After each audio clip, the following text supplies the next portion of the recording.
Kui sa suudad täna väiklastest kaklemistest, nääklemistest ja muudest sellistest kellelgi ärakeeramistest üle olla ja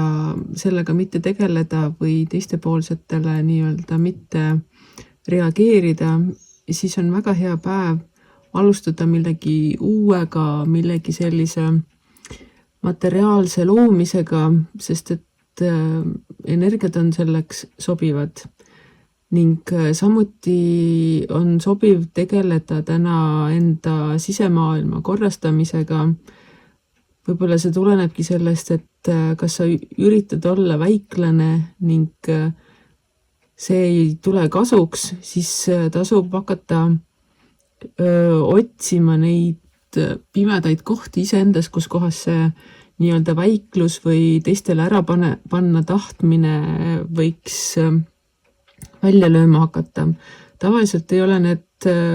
hetked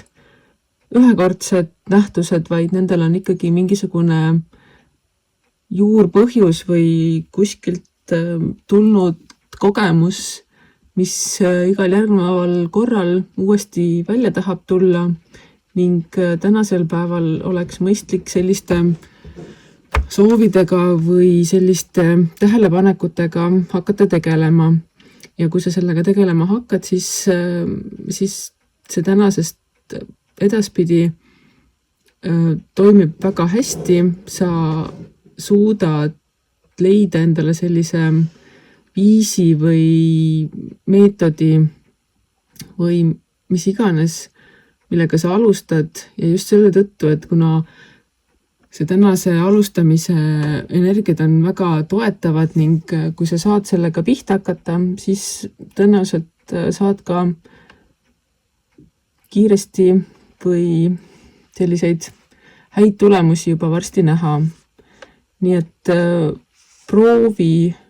mitte teiste õnnetuste või kehvade tulemuste pealt taas iseennast kõrgemale tõsta, sest see ei vii mitte kuhugi ning alusta mõningate uute huvitavate tegevustega, kas või iseenda sisemise kaevamisega ning vaata, kus sinu pimedad pooled on, kas sa suudad endast midagi uut ja huvitavat leida, midagi ära lahendada ning selle juures ka usaldada elu.